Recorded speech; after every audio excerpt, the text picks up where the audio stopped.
Hello everyone! In this video, we'll go over the Vocabulary Workshop Level Orange Unit 15 words. You can follow along at home using your book. Let's get started. Our first word is adopt.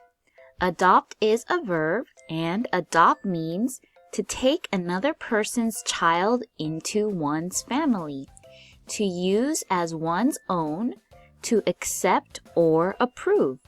Adopt just means that you are taking something and you are making it your own. It's now yours. You can adopt an idea, a rule, a pet. You can even adopt a child.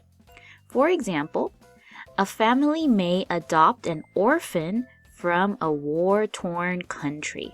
So in this sentence, there is a child called an orphan. An orphan is a child that doesn't have a mother or father or any other family anymore. So that child can be adopted into a new family. It means that this new family will take this child and it will now be their own child. So that is adopt. Another thing that we can adopt is a pet. We can go to a pet shelter and adopt a dog or a cat that doesn't have a family, so now it will be part of our family. We can also adopt things like rules. For example, I could say, the school adopted a new rule about homework, and the new rule is that homework can only take 10 minutes to be completed. So we can adopt any person that doesn't have a family or pet or even ideas and rules. Some synonyms for adopt are to choose, select, to endorse, and to assume. Antonyms are to reject, disown, refuse, renounce, abandon, and desert. Our next word is agile. Agile is an adjective, and agile means that you're capable of moving easily, quickly, and gracefully, or mentally quick. So agile just means you are quick and light and flexible in the way you move, and it can also mean that you think very quickly. The example says, to be a successful rock climber, it helps to be strong and agile. So for someone who is a rock climber, of course they need to be very strong so they can hold on to the rocks, but they also need to be able to move quickly. So we can say they need to be agile. Another animal that is often described as being agile would be a monkey. We can say the monkey is agile because it can swing and climb easily. Likewise, I can say, the gymnast was very agile on the beam. As you can see, she moves very quickly and gracefully on this beam here. And I could also say, the cat is agile when it jumps. It jumps very quickly and gracefully. Usually when cats jump, they don't fall. And they can often jump to very high places or from very high places. Some synonyms for agile are nimble, spry, limber, alert, and sharp. Antonyms are clumsy, heavy, and slow. The next word is analyze. Analyze is a verb, and analyze is to study the parts of something in order to understand what it is, how it's put together, or how it works. To study carefully or in detail. So to analyze means to look at something very carefully to understand it better. For example, scientists analyze moon rocks to learn more about what the moon is made of. So when we're using this word analyze, we're just saying that the scientists are looking very carefully at these moon rocks. That way they can learn something. So anytime that we are looking carefully and trying to understand something better, we can use this verb analyze to describe that action. For example, something that you might analyze is a story. I can say students can analyze a story by thinking about its characters, setting, and message. And in class, we often analyze the story's beginning, middle, and ending so that we can understand the story better. I can also say a doctor analyzes an X-ray to understand why a patient is sick. Some synonyms for analyze are to examine, inspect, investigate, evaluate, test, and to dissect. And there are no antonyms for this word. Our next word is assist. Assist can be used as a verb and as a noun. As a verb, it means to give help or support. And as a noun, it's the act of helping. In sports, an action that helps a teammate score or get a player out. Let's look at the example for the verb first.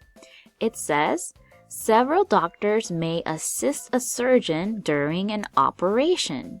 So since assist just means to help, you're giving help to someone, in this sentence, there is a surgeon that is doing a surgery on a patient here, and this surgeon is getting help from other doctors.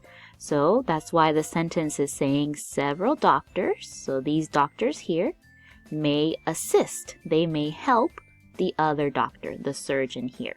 So anytime that you are giving help to someone, we can use this word assist to describe that action. Another example would be, she assisted her mom with cooking dinner. So it's the same as saying she helped her mom. And for the noun, we often use it when we're talking about sports. For example, a hockey player may receive credit for an assist. So if you look at this video, there is this hockey player that passes the ball to the other who scores the goal. So that first hockey player here that passed the ball assisted the one that got the goal. He helped him by passing the ball to him. So this sentence is just saying that that hockey player that passed the ball can receive credit, so they might get a good job because they helped, they assisted. Likewise, I could say, he gave his friend an assist with the homework. He helped his friend. He gave the help. And you might also say, thank you for your assist, or thank you for your help. Some synonyms for assist are to aid, boost, and contribute. Antonyms are to hamper, hinder, obstruct, or an obstruction. The next word is babble. Babble is a verb, and babble means to talk foolishly or too much, to make meaningless sounds, to make a gurgling sound. For example, some people can babble on the telephone for hours. So since one of the definitions of babble just means talking too much, that's what this sentence is saying here, that there might be people talking on the phone, like two friends who are talking, and they are just talking for a very long time, usually not talking about anything important, just random things. So we can describe that as babbling. They are babbling on the phone for hours. And most often we use babble to talk about sounds that don't make any sense, like something that a baby might be saying. So babies often babble before they learn words. And a babbling sound sounds like this.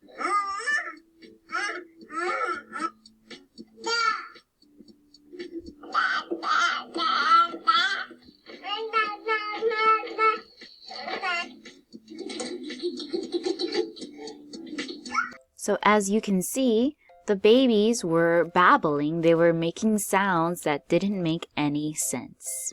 So we most often use babble as a verb when we're talking about this kind of sound that doesn't make any sense. Synonyms for babble are to chatter, jabber, prattle, and gab. And there are no antonyms for babble. And we can also use babble as a noun, and the meaning is the same. It's a mix of meaningless sounds and usually as made by water. So let's look at the example first. The soft babble of a creek can be very relaxing. So when we're talking about the babble of a creek or the babble of a river, it's this kind of sound here.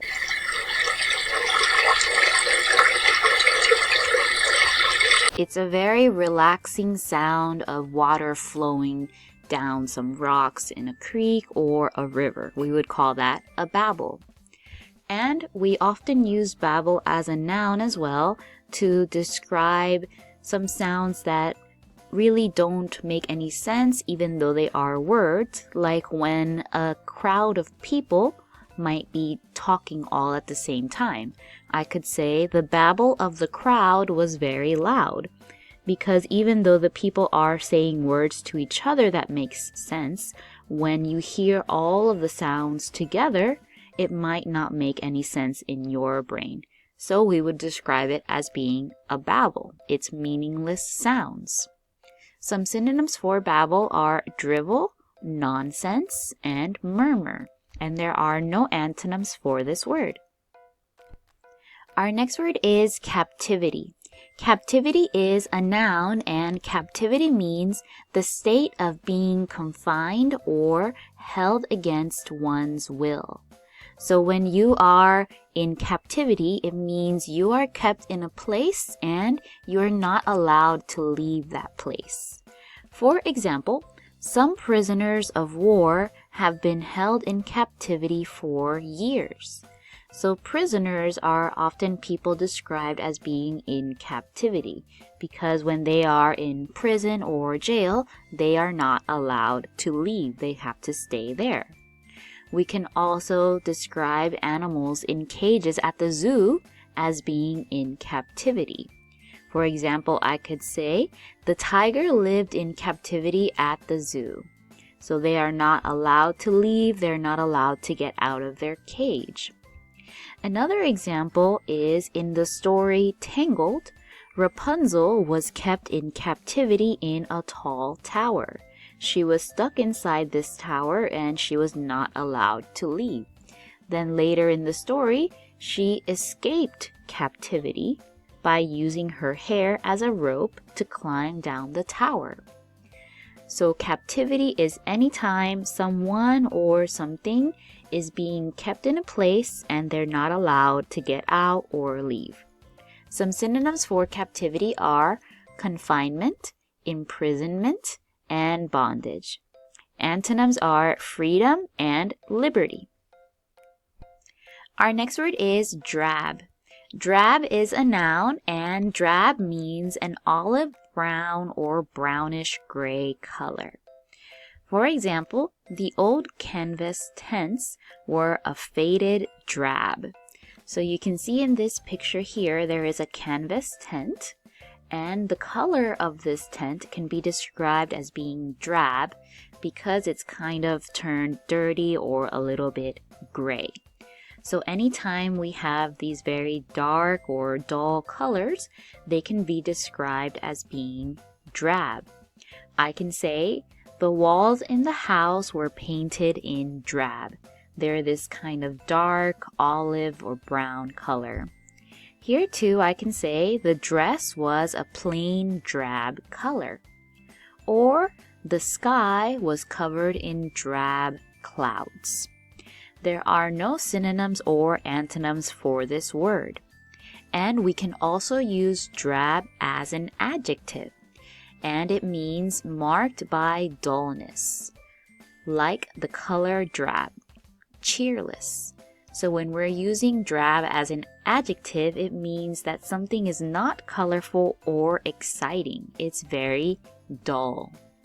The example says, this drab and rainy afternoon seems endless. So a lot of times when it's raining for a long time, we can describe the weather as being drab because there's not a lot of color, it's a little bit dark, there's no fun, so it's cheerless. So it's described as being drab. Another example would be, the room looked drab and empty. It looks very dull and a little bit sad. And I could also say, the winter landscape was cold and drab. As you can see in this picture, there's a lot of brown and gray colors. It doesn't look very bright, so it's described as being drab. And lastly, the party was drab without decorations. This is a party, but there's no decorations anywhere like balloons or streamers, so it's not very fun looking. It's cheerless. So we can describe a party as well as being drab. Some synonyms for drab are dull, dingy, colorless, uninteresting, lackluster, and dreary. Antonyms are colorful, cheerful, and bright. Our next word is fatal. Fatal is an adjective, and fatal means causing death, destruction, or ruin. For example, one passenger suffered a fatal injury. So fatal can be used to describe any time that something causes someone or something to die. For example, car accidents can often be fatal. If a car accident is very bad and the car is very destroyed, there is a chance that someone in the car might die. So we can describe it as being a fatal car accident. Another example would be a snake bite. There are some snakes that are very venomous, so if they bite you and you don't get to a hospital right away, then the snake bite can be fatal. It's a fatal snake bite. Likewise, there are many diseases that can be fatal for people. For example, if a bat or some other animal that has a disease called rabies bites you, then there's a chance that you could die if you do not get any treatment for it. So it is called a fatal disease because it can make people die. Some synonyms of fatal are deadly, lethal, and disastrous. Antonyms are harmless and healthful. Our next word is generosity. Generosity is a noun, and generosity is the quality of being charitable to others in thought or action. Willingness to give, an act of giving. So generosity just means being kind and giving to others, especially others who need more than you. A generous person will share what they have, like their time, their money, or just help, and they don't want anything back for their actions. The example says, the heiress is well known for her generosity. In this sentence, an heiress is a person whose family is very rich. Specifically, it's talking about a woman. So a woman in a family, her family is very rich, and that woman likes to be generous. She has a lot of generosity because she likes to help other people. So one example could be, his generosity helped poor families. Maybe he likes to give food that he doesn't need or clothing that you don't need. If you give those away to poor families, then you have generosity.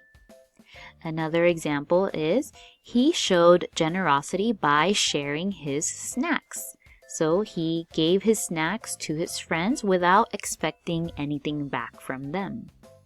And generosity could also look like giving money to homeless people or giving food or clothing to homeless people as well. So you are being kind and you are giving to others. That is generosity. Some synonyms are charity and unselfishness.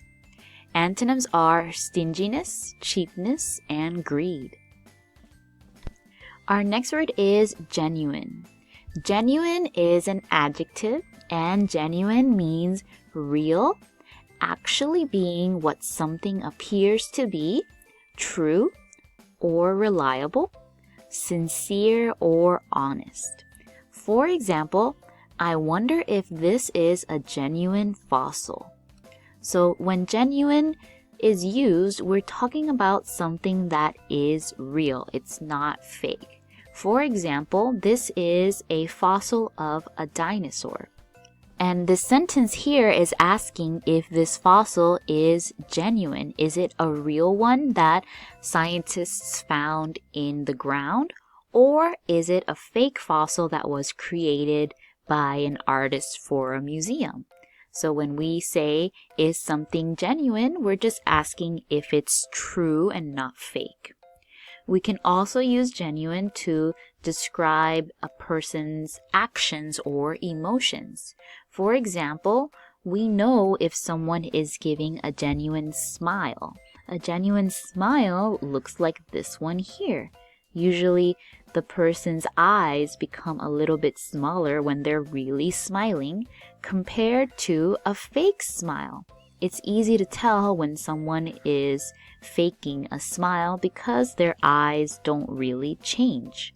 So I can describe this as being a genuine smile. We can also ask if other items are genuine, if they're real. For example, we can say this is a genuine diamond, not a fake diamond. So we can talk about items being genuine, about them being real, or we can talk about things like feelings, emotions, even a friendship being genuine or not.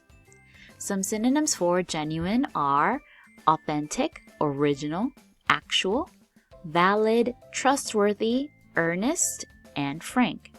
Antonyms are fake, false, artificial, unreal, insincere, and phony. Our next word is illegal. Illegal is an adjective, and illegal means against the law, against the rules. If something is illegal, then you are not allowed to do it.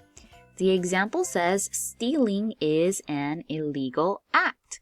So I think everyone knows stealing something, like this man here is stealing the wallet from this woman's purse.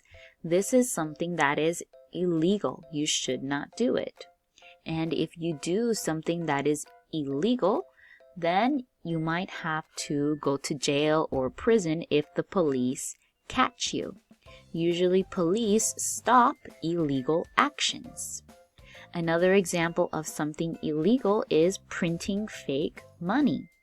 Of course, with a printer, we can print almost anything, but printing money is something that is not allowed. It is illegal. Here in this video, we can say the driver did something illegal on this road. You can see this bus is trying to turn around, but it's going in the wrong direction. So this is illegal. The driver did something illegal. Some synonyms for illegal are unlawful, criminal, outlawed, forbidden, and prohibited. Antonyms are legal, lawful, and allowed. Our last word is merit. Merit is a noun and it can also be used as a verb. Merit means the fact of deserving something, a quality that deserves reward or praise, worth or value. So if you do something very well, then we can say that action has merit. And as a verb, it means to deserve, be worthy of. So when you do merit or you have merit, it means you deserve something because of what you did. For example, if you study hard, then you merit good grades. You deserve good grades. They should come to you because you studied hard. The example says, her science project has great merit. So anytime that we have an idea that is very good, we can say the idea has great merit. So in this sentence, maybe someone's idea for the science project was very, very good. So it has merit. It deserves something. It deserves for people to see it and praise it, or even to give it a reward. And we can also say honesty is a merit that everyone should have. If you do something like breaking a vase by accident, then what you should do is be honest about it. You should tell your parent what you did because that's honest. And honesty is a good merit. It has good worth, it has value, and it deserves praise. Can you think of any other qualities people have similar to honesty that are good merits to have? And merit also means to deserve, be worthy of. For example, his poems merit being published. So if there is someone like an author and the author wrote a book that is very good, then that book might merit being published, or it deserves to be made into a book because it's very good. So we can also use merit as a verb in this way when something deserves to be done. Another example could be good behavior merits rewards. So if you have good behavior, for example, if you finish all of your sticker chart in your class because you were very good, then you merit a reward. You deserve to get a reward. Some synonyms for merit are excellence, virtue, quality, worthiness, to earn, justify, and rate. Antonyms are disgrace, dishonor, failing, shortcoming, defect, flaw, and fault. And that's all for this video. We went over the Vocabulary Workshop Level Orange Unit 15 words. Thank you so much for listening and see you next time. Bye!